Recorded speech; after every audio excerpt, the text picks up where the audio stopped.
안녕하세요, 택게입니다.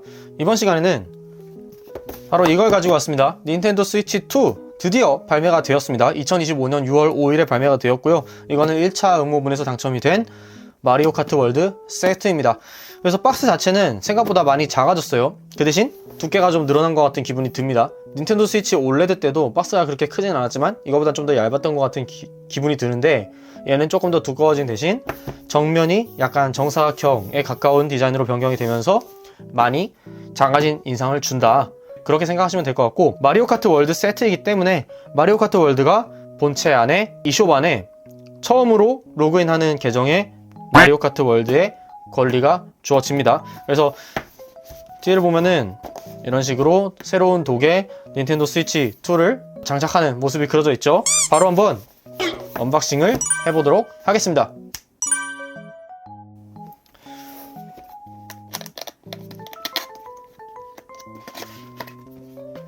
여기 보시면은 닌텐도 스위치 1대랑 똑같은데 AC 어댑터를 연결해서 초기 설정을 하고 마리오 카트 월드를 다운로드하는 방법이 있습니다. 그래서 e숍을 기동해서 화면의 안내에 따라서 조작을 해서 다운을 받을 수 있는데, 인터넷 환경에 따라서 소프트웨어의 다운로드에 시간이 걸리는 경우가 있다. 그리고 조이콘 2를 분리할 때는 뒷면에 분리 버튼을 누른 상태로 옆으로 당기면 분리가 깔끔하게 됩니다. 그리고 전원 버튼을 누르면 슬립 해제를 할 수 있죠. 기본적으로 슬라이딩 방식이었던 조이콘이 자석 방식으로 변경이 되었다는 점 외에는 스위치의 사용성은 크게 다르지 않기 때문에 바로 한번 열어보도록 할게요. 지금 닌텐도 스위치 본체가 뚜껑에 딸려 나왔는데 상당히 커졌습니다. 정말 상당히 커졌어요. 화면이 7.9인치로 변경이 되면서 상당히 커졌습니다.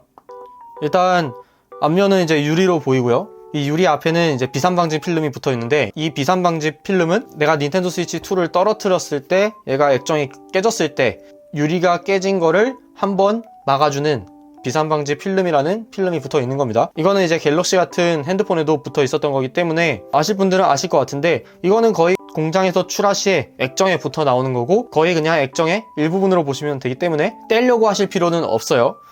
그리고 옆에 보시면은 조이콘 좌, 조이콘 우회, 이쪽이네.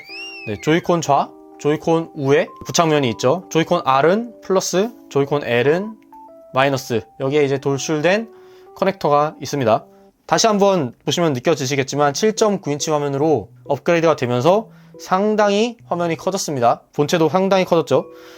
좀 이따가 한번 이제 직접적인 게임을 실행을 해서 비교를 한번 해볼게요. 그리고 조이콘 R, 조이콘 L. 조이콘 L과 R은 도색과 도장 자체가 상당히 고급스러워졌습니다. 마감이 상당히 고급스러워졌고 만졌을 때 맨들맨들합니다. 그리고 스틱이 많이 개선이 됐다고 해요. 홀 센서는 아니라는데 과연 얼마나 쏠림이 없을지는 좀 두고 봐야 될 것 같지만, 일단 감도는 조이콘 1세대와 비교해서도 감도가 상당히 좋았습니다. 이 돌리는 느낌이 상당히 부드러워요. 그리고 방향키 좀 더 또각또각 눌리는 느낌, 조이콘 1세대에 좀 조악했던 느낌과는 다르게 모든 버튼이 더 구분감 있게 잘 눌리는 것 같고, 하지만 트리거는 전작이랑은 좀 비슷한 것 같습니다. 그리고 여기 광 센서가 있어가지고 광 센서를 이용해서 마우스 조작을 할 수가 있는 거죠. 그리고 이 마우스 조작을 할 때는 왼쪽 버튼, 오른쪽 버튼으로 동작을 합니다. 그래서 이렇게 사용할 수 있는 거고, 조이콘 크기가 자체가 커지면서 SL, SR 버튼이 상당히 커졌다, 그렇게 생각을 하시면 될 것 같고요. 그래서 슬라이딩 방식으로 빼냈어야 했던 기존 조이콘에 비해서 마그네틱으로 붙기 때문에 훨씬 간편해졌고, SL, SR 상당히 커진 거 보이시죠? 그래서 한번 장착을 해보겠습니다. 오, 야, 이렇게 딱 붙는 모습을 보실 수 있죠. 그리고 뒤에 걸쇠가 있어요. 걸쇠가 있기 때문에 이런 식으로 탁 빠진다. 굉장히 짱짱하고 굉장히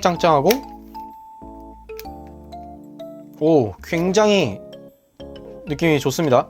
그리고 유격은 조이콘과 본체의 유격은 요 정도, 한 0.1, 0.2 정도 되는 유격이 조금 있고요. 제가 기존에 닌텐도 스위치 체험의 영상에서도 올렸지만 네온 디자인이 없는 거는 조금 아쉽긴 합니다. 여기 이제 조이콘 L과 조이콘 R에 네온 디자인이 들어가 있긴 하지만 조이콘 자체가 네온 디자인이었던 스위치 1세대, 그리고 컬러링 자체가 있는 이 흰색 조이콘이나 아니면 당시 마리오 오디세이의 빨간 조이콘과 비교를 해도 검정색은 좀 심심하고 스위치보다는 약간 UMPC 같다, 이런 생각이 들어요. 그래서 키기 전에 잠깐 구성품을 조금 더 살펴보면 안전을 위한 주의사항이 있고, 기본 동봉된 HDMI 케이블, 그리고 새로운 조이콘 스트랩, 얘도 마그네틱으로 붙겠죠. 그리고 새로운 그립, 얘도 슬라이딩 방식이었던 조이콘에 비해서 자석으로 붙게 되었다, 이런 식으로.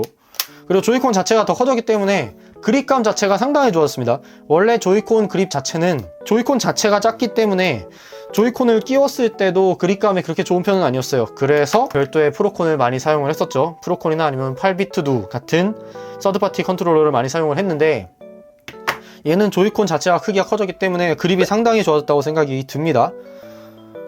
네, 그리고 얘도 똑같이 걸쇠를 통해서 뺄 수가 있겠죠. 그래서 그립이 있고, 이 그립은 충전 그립은 아니다. 충전 그립은 여기에 이제 USB-C 단자, 충전 단자가 있고 뒤에 백버튼이 또 달려 있습니다. 근데 얘는 향술 백버튼이 없죠. C타입 충전기. 이 C타입 충전기는 원래 스위치 1에서는 케이블 일체형 PD 충전기였는데 이번에는 변경이 되었네요. 케이블을 분리할 수 있게 PD 충전기가 변경이 되었고, 얘는 전압은 총 60W까지. 원래 스위치 1의 충전기가 39W인데 얘는 60W짜리 충전기가 들어가 있어가지고 닌텐도 스위치 2의 강화된 스펙에 감당을 하면서 충전을 하려면 60W까지는 받아야 된다, 이런 뜻이겠죠. 그리고 기본 동봉된 C타입 케이블 있고요. 그리고 또 스위치 2에서 정말 크게 변화가 된 게 바로 이 새로운 디자인의 독인데, 이 독은 안에 쿨러가 들어있습니다. 잠깐만, 이거 어떻게 빼는 거지? 이런 식으로 스위치 1세대랑 다르게 스위치 올레드처럼 뒤에가 완전히 그냥 탈거되는 식으로 바뀌었는데, 이 부분에 팬이 들어있어요. 그래서 4K까지 출력이 되는데 4K를 출력을 할 때 발열을 이 쿨러가 감당을 하게 되는 거죠. 그리고 이제 AC 어댑터, HDMI 아웃 단자, 그리고 랜 단자가 있죠. 이런 식의 독 포트 구성은 스위치 올레드랑 같다라고 보시면 될 것 같고요. 옆에는 USB-A 단자 2개가 있는 것도 올레드의 스위치 독과 동일합니다. 그래서 전반적으로 이 독 자체도 만듦새가 굉장히 좋고 열이 상당히 잘 빠지게 만들어져 있어요. 바로 한번 켜고 초기 설정을 해보도록 하겠습니다. 일단 스위치 자체의 충전기는 책상에 꽂을 데가 없기 때문에 마이크로소프트 사운드 독에 달려있는 기본 C타입 케이블을 한번 연결해 볼게요. 충전 목적이기 때문에 위아래 아무데나 꽂아도 되겠죠. 이렇게 불이 들어오고 이 상태로 여기 지금 배터리가 좀 있습니다. 배터리가 좀 있고,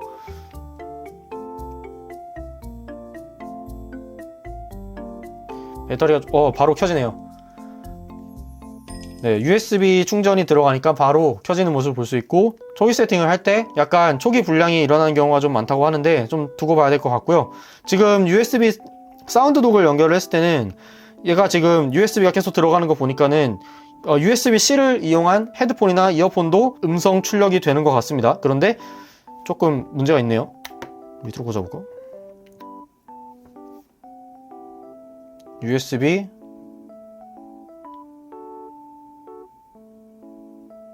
지금 계속 USB가 붙었다 안 붙었다 하는데 이 문제는 조금 이따가 한번 생각을 해볼게요. 초기 불량이 아니었으면 좋겠는데.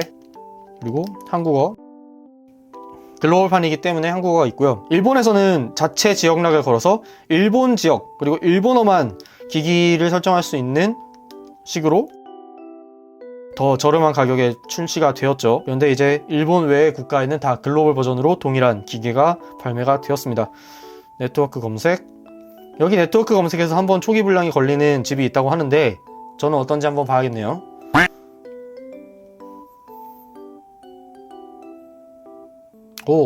저는 초기 불량 없이 액세스 포인트에 잘 접속이 됐고 인터넷이 5G에 잘 연결이 되었습니다.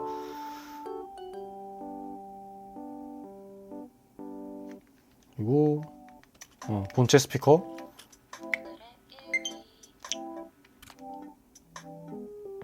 어디서나 자유로운 스타일로 게임을 즐길 수 있습니다.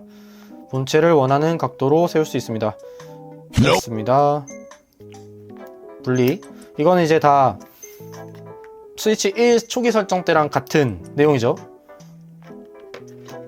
이거 한번 세워라. 굳이 세워서 세팅을 해라. 네, 이렇게 화면을 보이게 해야 되니까 이런 식으로 한번 가보죠. 그리고 이렇게 TV는 나중에, 그리고 장착 방법은 스킵. 네, 지금 업데이트 데이터를 다운로드하고 있기 때문에 다운로드하고 오겠습니다. 자, 업데이트가 완료가 되었습니다. 다시 조이콘 한번 연결을 해 보고요. 통째로 전송 한번 해 볼게요. SD카드는 없고 닌텐도 어카운트로 로그인.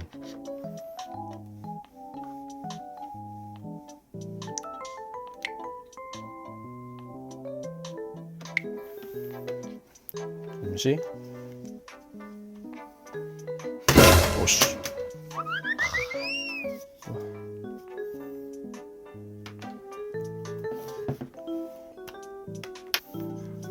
로그인을 했고, 그리고 닌텐도 스위치 올레드에서 닌텐도 스위치 2로 데이터를 통째로 전송해 보겠습니다. AC 어댑터.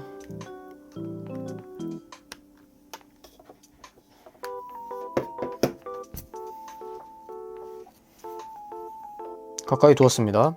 통째로 전송을 하는 동안에 좀 기기에 대해서 좀 살펴볼게요. 일단 액정 디스플레이가 아까도 말씀드렸지만 7.9인치로 상당히 커졌고, 이 디스플레이는 상당히 좋은 디스플레이입니다. LCD이긴 하지만 색 재현도가 굉장히 좋고 120Hz의 풀 HD까지 되는, 그리고 VRR까지 되는 정말 좋은 디스플레이고요. 그리고 밑에 흡기구, 그 다음에 USB-C 단자 있고, 위에는 전원 버튼, 볼륨 감소, 증가, 배기구, USB-C 단자, 그리고 이어폰 3.5파이 단자, 그리고 카트리지 커버가 있고, 뒤쪽에는 킥스탠드가 있죠. 이 킥스탠드는 닌텐도 스위치 올레드에 비해서 상당히 얇아졌습니다. 그런데 자체로 금속 소재이기 때문에 파손될 일은 없다고 해요. 그리고 뒤에 이제 닌텐도 스위치 2 로고가 있고, 그리고 여기에 보시면은 마이크로 SD 카드 단자가 있는데, 이 마이크로 SD 카드는 익스프레스 등급만을 지원을 하기 때문에 기존의 마이크로 SD를 사용을 하면 사진과 동영상 저장밖에 용도가 안 되고, 게임을 저장하고 불러오기를 하려면은 익스프레스 등급의 고속 SD카드를 사용을 하셔야 합니다.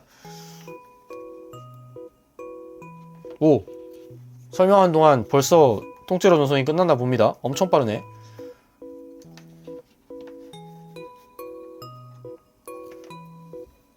(1분) 남았습니다. 그리고 조이콘이 기본적으로 버튼이 하나 추가됐습니다. 게임 챗 기능이라는 버튼인데, 닌텐도 스위치 온라인을 가입한 사람은 게임 챗을 통해서 자유롭게 약간 줌 같은 걸로 내가 화상 통화를 하듯이 상대의 게임 화면을 보면서 음성 채팅도 할 수 있고, 여러 가지로 이제 그룹 챗을 즐길 수 있는 게임 챗이라는 기능이 추가가 된 것이죠. 본체를 사용할 준비를 하고 있습니다.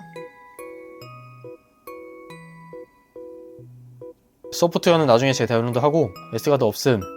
오케이. 통째로 전송이 완료되었습니다. 출발지 본체에서 사용하던 테마 컬러를 반영했습니다. 네, 이런 식으로 간편하게 통째로 전송이 완료가 되었고,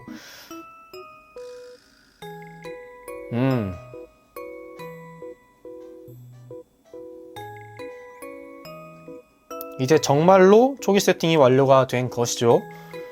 그리고 이제 기존의 게임들은 다 이런 식으로 네트워크를 통해서 받아오는 모습을 볼 수 있고, 그 동안에는 마리오 카트 월드를 계정에 귀속을 시켜야 될 것 같은데, 닌텐도 이숍을 한국 계정으로 한번 들어가 볼게요. 로그인을 했고, 이 본체에서는 마리오 카트 월드 소프트웨어를 다운로드 할 수 있습니다. 이렇게 나오네요. 다운로드 진행하기. 그리고 지금 이제 제 한국 계정에 등록을 하겠습니다. 네, 오케이. 그럼 제가 이제 마리오 카트 월드를 한번 플레이해 보고, 그리고 기존의 닌텐도 스위치 올레드와 비교를 해서 같은 게임이 어느 정도 차이가 나는지, 그리고 뭐 젤다 티어스 오브 더 킹덤이나 그런 것들이 닌텐도 스위치 2 에디션으로 업그레이드 했을 때 어느 정도 차이가 나는지 한번 확인해보고 여러분께 알려드리는 시간을 좀 가져보도록 하겠습니다. 제가 금방 다시 돌아오도록 할게요.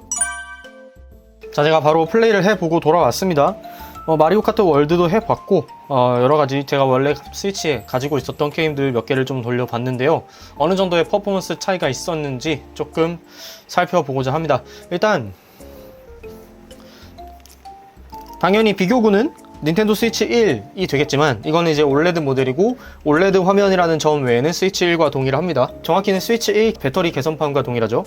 그런데 PS 포탈과도 비교를 한번 해볼게요. 먼저 PS 포탈을 조금 보면은 닌텐도 스위치 2의 화면은 7.9인치고 그리고 PS 포탈의 화면은 8인치 해서 1920, 1080p 해상도의 LCD라는 점은 포탈과 스위치 2가 동일합니다. 다만 60Hz까지 지원을 하는 액정이고 닌텐도 스위치 2는 120Hz의 VRR까지 지원되는, 쉽게 얘기하면은 오히려 포탈보다는 제가 예전에 리뷰했었던 로그 LI에 가까운 액정이죠. 그래서 같은 LCD지만 조금 더 닌텐도 스위치 2의 액정이 더 좋다라고 말씀을 드릴 수 있을 것 같고, LCD이기 때문에 리얼 블랙이 지원이 되지 않는다. 그런 부분은 조금 확실히 올레드 스위치에 비해서도 좀 아쉬운 부분이었습니다. 키감 같은 거는 아무래도 듀얼 센스의 버튼을 그대로 썼던 포탈이 더 좋았다고 생각을 해요. 조이콘이 아무리 커져서 좋아졌다고 한들 듀얼 센스의 버튼을 그대로 박아 놓은 포탈에 비할 바는 못 된다고 생각이 듭니다. 다만 아날로그 스틱은 조이콘이 훨씬 좋아요. 아날로그 스틱은 듀얼 센스에 비해서 이 포탈이 상당히 많이 작아졌었기 때문에 아날로그 스틱이 커진 조이콘 2세대가 쏠림이 어느 정도 개선되었는지는 모르겠지만 돌리는 맛도 좋고 더 작고 더 가벼웠던 포탈의 아날로그 스틱에 비하면 닌텐도 스위치 2 쪽이 더 좋다고 느껴졌습니다. 그리고 이제 트리거, 이 조이콘의 LR, ZL, ZR 버튼의 트리거는 진짜 버튼식이에요. 스프링식이 아닌 버튼식이기 때문에 이 듀얼 센스의 누르는 맛은 아무래도 당연히 이길 수가 없겠죠. 이거는 이제 조이콘 1세대에서도 동일하게 버튼식이었는데 이번에는 좀 트리거를 구현해 줄 줄 알았는데 똑같이 버튼식인 것 같아서 아쉬운 부분입니다. 그런데 이제 아무래도 스위치 2는 스위치 1 때도 그랬지만 조이콘이 분리가 되기 때문에 내가 원하는 각도에서 무선으로 조이콘을 조작을 할 수 있고, 그리고 이번에 조이콘 2에서는 이런 식으로 마우스도 가능하기 때문에 세우기만 하면 광센서가 인식을 해서 어느 방향의 조이콘이든 마우스 인식이 됩니다. 이런 부분 상당히 반응성도 좋고 유용한 것 같아요. 닌텐도 스위치 2 조이콘이 지금 약간 초기 불량이 있다는 얘기가 있는데 제 거는 L버튼, R버튼 다 잘 눌리고 ZL, ZR도 다 잘 눌리는 등 딱히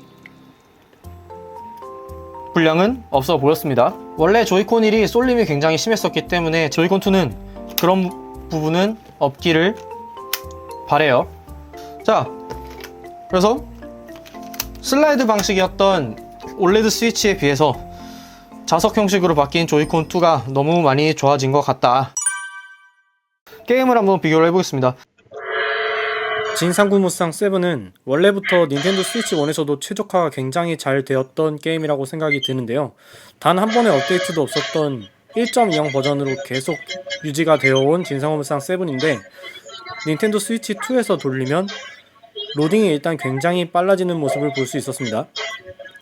그리고 무쌍나무 같은 것을 사용할 때 아주 미세한 프레임 저하가 있었을 때도 있었는데 그런 부분이 많이 완화되는 느낌을 받았습니다. 그런데 그렇게 많은 부분에서 체감이 되는 업그레이드는 없었던 것 같아요.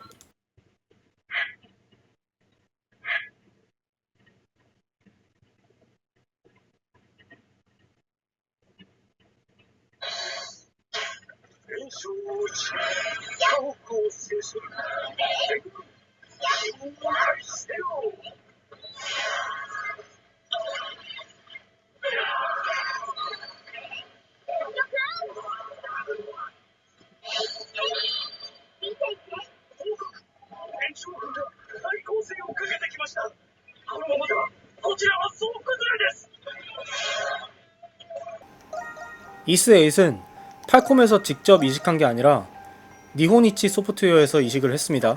그래서 최적화가 상태가 굉장히 안 좋았고 이는 닌텐도 스위치 1에서도 상당히 긴 로딩, 많이 떨어지는 프레임, 좋지 않은 그래픽, 이 3박자가 환장의 콜라보를 이뤄냈던 작품이었는데요. 닌텐도 스위치 2에서도 별도의 추가 패치가 없었기 때문에 로딩은 굉장히 빨라졌는데 그래픽이 안 좋거나 해상도가 열화되는 부분은 동일합니다. 이 부분은 제발 패치를 해줬으면 좋겠습니다.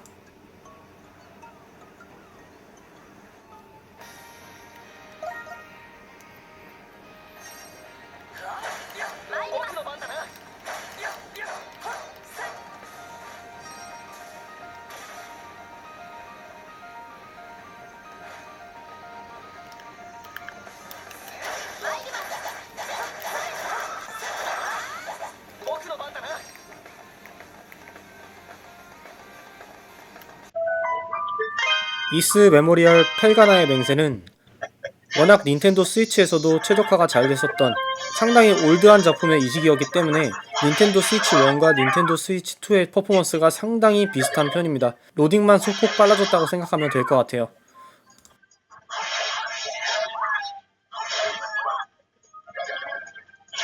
포켓몬스터 스칼렛 바이올렛은 닌텐도 스위치 2를 초기 세팅할 때 기기 통째로 전송을 하게 되면 저장 데이터가 완전히 닌텐도 스위치 2로 넘어가기 때문에 닌텐도 스위치 1에서는 새 게임을 해볼 수밖에 없었습니다. 그런데 완전히 다른 게임이 됐어요.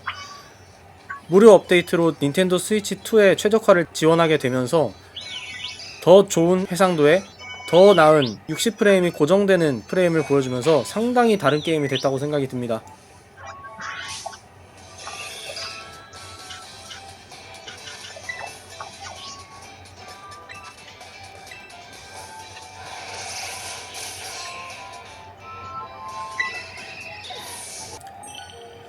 소닉 프론티어는 닌텐도 스위치 1에서도 가변 30프레임을 유지하기 위해서 상당히 해상도를 많이 떨궜던 그런 작품이었습니다. 최적화가 굉장히 안 좋았었죠.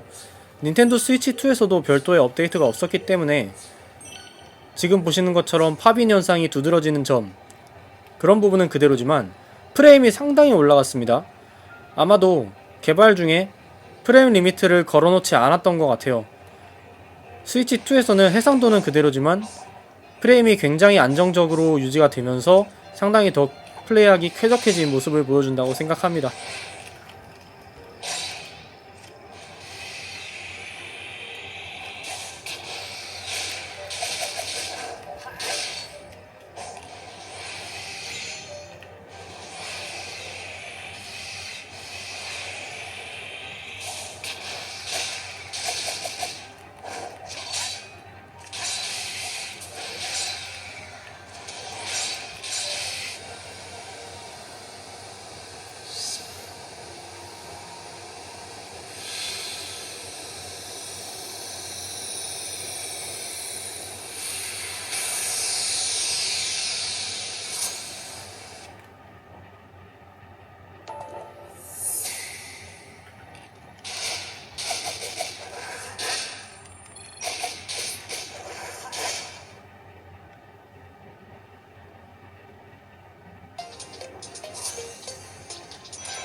젤다의 전설 티어스 오브 더 킹덤은 닌텐도 스위치 1 버전을 그대로 스위치 2에서 돌려도 상당히 빨라진 로딩 속도와 더 잘 유지되는 프레임 레이트를 보여줍니다.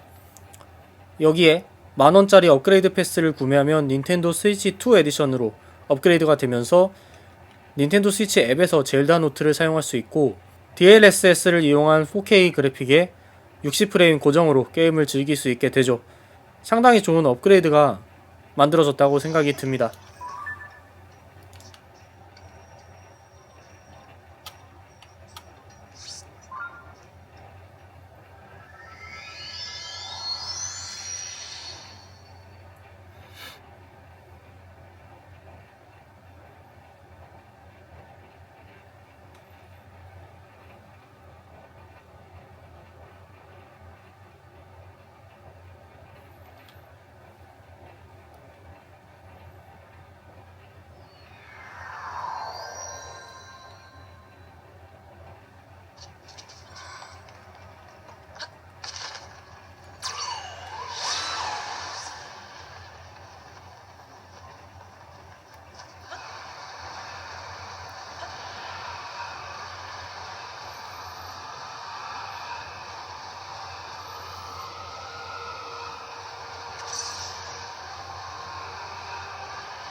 제노블레이드 2는 앞서 젤다의 전설 브레스 오브 더 와일드가 개발되었을 때 모노리스 소프트의 개발진이 그쪽으로 개발 협력에 투입되다 보니 최적화에 신경을 쓰지 못해서 상당히 안 좋은, 특히 휴대모드에서 360p까지 떨어지는 최적화 상태를 가지고 있었죠.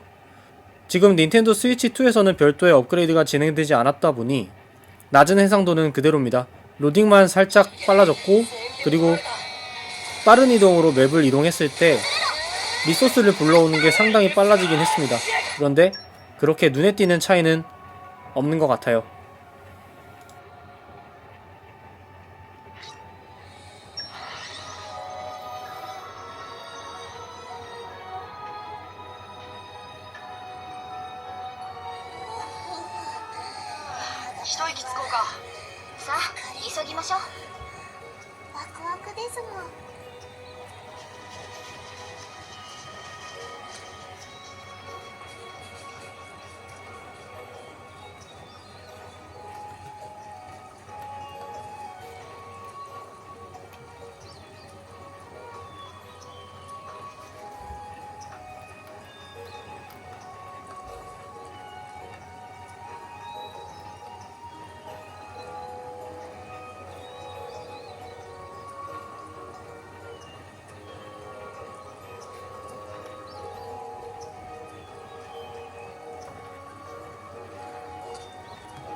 제노블레이드 크로스는 데이터 마이닝 결과 60프레임 코드가 게임 안에 삽입이 되어 있다고 해서 닌텐도 스위치 2로 플레이를 했을 때 자동으로 60프레임으로 올라가지 않을까 라는 기대를 조금 했었는데 그러지는 않고 마찬가지로 로딩만 소폭 빨라지는 모습을 보여줬습니다.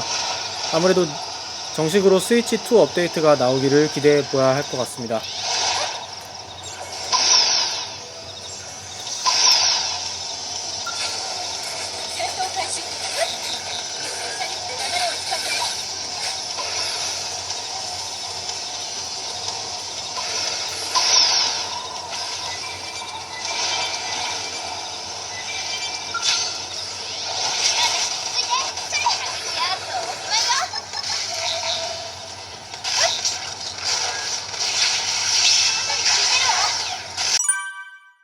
자, 어떠셨나요?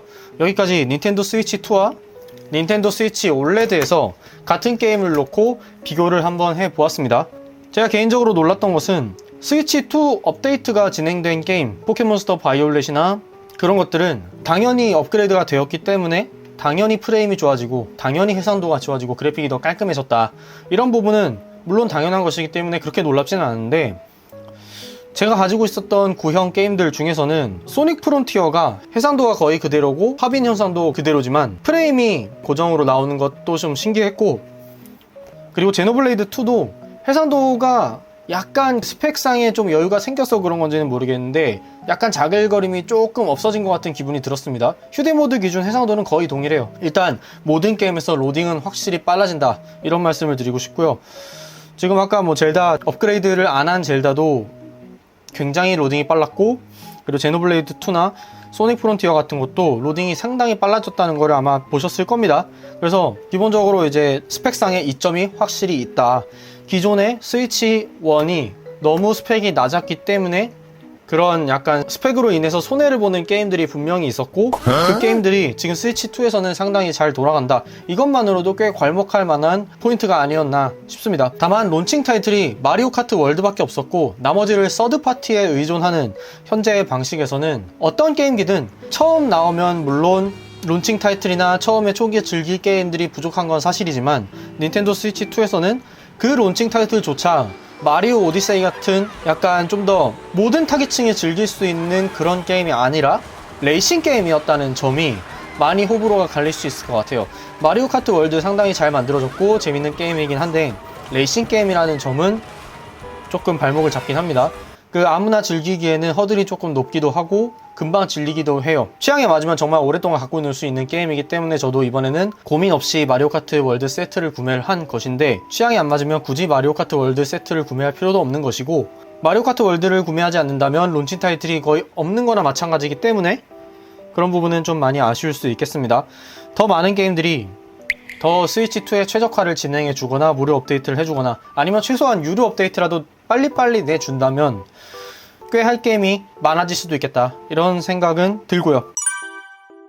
일단 기기 스펙부터 사용성에 상당히 다 마음에 드는데, 일단 기기 자체가 커지고 무게가 무거워졌기 때문에 스위치 1도 많이 갖고 놀면은 이 손가락, 여기를 받치는 세 손가락이 조금 저려왔을 때가 있었는데 스위치 2도 어김없이 게임을 하다 보면은 손가락이 저려옵니다. 그래서 제가 스위치 1 때 잘 썼던 요 스컬앤코의 그립을 다시 샀어요. 이게 디자인이 많이 바뀌었는데 스위치 1의 그 계승된 버전이 맞고요. 얘는 이런 식으로 좀 꽂으면은 이런 식으로 꽂고 여기 위에를 이렇게 잠가주면 그립을 갖고 놀 수 있는 그런 제품이고, 그립이 총 3가지가 준비가 되어 있어가지고 트리거 그립, 그 다음에 일반 좀 굵은 그립, 그리고 얇은 그립, 이 3개를 교체해서 사용할 수 있게 되어 있는 그런 제품입니다. 이거 낀 상태에서 독에 들어가고요. 그리고 이런 식으로 스탠드를 펼칠 수도 있어가지고 굉장히 활용성이 높은 제품인데, 스위치 1대와 다르게 얘네들은 비슷한데 이 기본 제일 얇은 그립의 두께가 좀 바뀌었습니다. 그래도 없는 것보단 낫다, 그립이 생기니까. 지금 이제 이게 스컬앤코 그립이 이게 데이원 에디션이다 그래가지고 한정 컬러로 네온으로 색깔이 출시가 됐던데, 이 영상의 서두에서도 말씀드렸다시피 저는 스위치2가 네온 색깔이 안 나오고 이렇게 차콜 블랙 같은 색깔로만 나온 거에 살짝 불만이 있었습니다. 너무 스위치2 그 자체보다는 약간 UMPC스러워진 느낌이 있었는데, 이런 식으로 조이스틱 커버 껴주고 그 다음에 이 스컬앤코의 데이원 에디션 네온 색깔을 써주고 하니까는 그나마 좀 색깔이 추가된 것 같아서 컬러풀해진 느낌이 아주 마음에 들어요. 데이원 에디션 이 스컬앤코 그립 같은 경우에는 인터넷으로 보면 색깔이 굉장히 안 예뻤었는데 실물은 생각보다 상당히 예쁘다 라는 점이 있어가지고 좀 마음에 들고요. 지금 이제 강화유리도 이렇게 붙여놨는데 강화유리도 붙였고 그립도 장만을 했으니 아주 오랫동안 잘 놀 수 있을 것 같은 생각이 듭니다. 이게 스펙상 2시간에서 6.5시간 정도로 잡혀 있는데, 아무래도 올레드 스위치에 비해서 배터리 타임이 좀 짧고, 특히 모든 게임들이 스펙업이 됐기 때문에 배터리는 더 짧아질 수 있고, 정말 고사양 게임을 돌리면은 사이버펑크 같은 걸 돌리면 2시간 정도밖에 안 간다고 하니까는 그럼 배터리 타임에서는 불만이 좀 있는 편이고요. 그리고 무게가 좀 아무래도 무거워졌다. 그리고 화질이 올레드에 비해서 LCD는 리얼 블랙이 안 되기 때문에 그런 부분도 좀 색조가 아쉬운 부분이 있고, 밝기는 야외 시인성은 괜찮은 편입니다. 저는 이제 지금 강화유리를 붙였기 때문에 약간 좀 더 반사율이 높아졌을 수밖에 없고 손해를 볼 수밖에 없는데, 그래서 바뀐 조이콘 키감 나쁘지 않은데, 이게 마리오 카트 월드 같은 데서 엑셀 버튼, A 버튼을 계속 누르면서 엑셀을 밟다 보면은 손가락이 저리더라고요. 이 버튼이 커졌긴 했지만 아직은 갈 길이 멀다. 조작감이 많이 개선된 건 사실이지만 진짜 전문적으로 게임을 즐길 거라면 프로콘을 쓰시기를 추천을 드립니다. 이 프로콘 지금 진짜 짜증나는 게 아직도 멀쩡한 이 프로 컨트롤러 1이 스위치를 깨우기가 안 돼요. 설마 진짜 안 되겠냐 하면서 실험을 해봤는데 안 되더라고요. 해볼까? 보세요. 안 되죠? 근데 얘를 이제 슬립만 살짝 해제해주면은 바로 붙습니다. 이 지금 이 계속 여기가 홈으로 안 넘어갔는데도 바로 붙어요. 굉장히 얄미운 부분이죠. 슬립 깨우긴 안 되는데 슬립 버튼만 한번 눌러준 상태에서 이 홈으로 진입을 안 한 상태에서도 붙어버리니까 이거 분명히 상술이다. 프로 컨트롤러 2를 사게 하려는 상술이다. 근데 프로 컨트롤러가 10만원이 넘는 가격으로 나왔기 때문에 아무리 더 에어리얼 스틱의 심리스 그립 해가지고 더 좋아지고 버튼감도 더 좋아지고 여기 백 버튼이 GL 버튼, GR 버튼이 생겼다고 하더라도 프로콘 1이 너무 멀쩡하단 말이죠. 그래서 사실은 좀 더 에디션이 나오기를 기다리면서 아직은 안 살 생각이긴 한데 조금 짜치는 부분이긴 합니다. 아무튼 스위치2 드디어 발매가 되었고 상당히 마음에 드는 변화를 많이 거쳐서 나온 게임이기 때문에 독에 쿨러가 달려있어가지고 스펙상 더 고사양 게임을 돌릴 때도 이득을 많이 볼 수 있는 부분이다. 그리고 뭐 여기에 USB-C 단자가 위에도 달려있고 밑에도 달려있는 등 좀 더 유저 편의성이 상당히 좋아진 정말 오래 갖고 놀 수 있는 게임이다 라는 생각이 드는 부분이고, 이걸로 굉장히 오랫동안 우려먹겠죠. 2년 3년 지나면은 올레드 버전이 분명히 나올 것 같지만 올레드 버전이 나오든 안 나오든 스펙은 변화가 크게 없을 거기 때문에 이 닌텐도 스위치2의 1세대만으로도 상당히 오랫동안 갖고 놀 수 있는 게임기임에는 틀림없어 보인다. 이걸로 분명히 상당히 오랫동안 닌텐도의 퍼스트 파티 걸작들이 분명히 발매가 될 겁니다. 그래서 그 부분에 기대를 하면서 구매를 해야지, 사실 내가 닌텐도 게임을 안 할 것인데 그냥 시류에 맞춰가지고 이걸 구매해 보려고 한다 그러면은 상당히 후회가 될 만한 가격이기는 해요. 남들이 다 사니까, 혹은 지금 못 사면은 최소 반년에서 1년은 물량이 없어서 기다려야 될 것 같으니까 추첨할 수 있을 때 사본다 라고 하는 거는 지금은 사실 별로 추천하고 싶지 않습니다. 아까도 말씀드렸지만 론칭 타이틀이 마리오 카트 월드밖에 없고 나머지를 다 서드파티에, 물론 쟁쟁한 게임들이 나오긴 하는데 사이버펑크나 정발은 안 됐지만 용의 나라 룬팩토리 같은 것도 나왔고, 서드파티에서는 여러가지 쟁쟁한 게임들이 나오기는 했지만, 그리고 7월에 동키콩 반환자도 나오죠. 서드파티를 즐길 거면 사실 플스판도 있고 PC판도 있기 때문에 대안이 많아요. 사이버펑크 같은 경우도 굳이 닌텐도 스위치2로 즐기지 않아도 플스판이나 PC판 사면 지금은 더 할인된 가격으로 구매를 할 수 있기 때문에 더 좋은 스펙으로 놀 수 있습니다.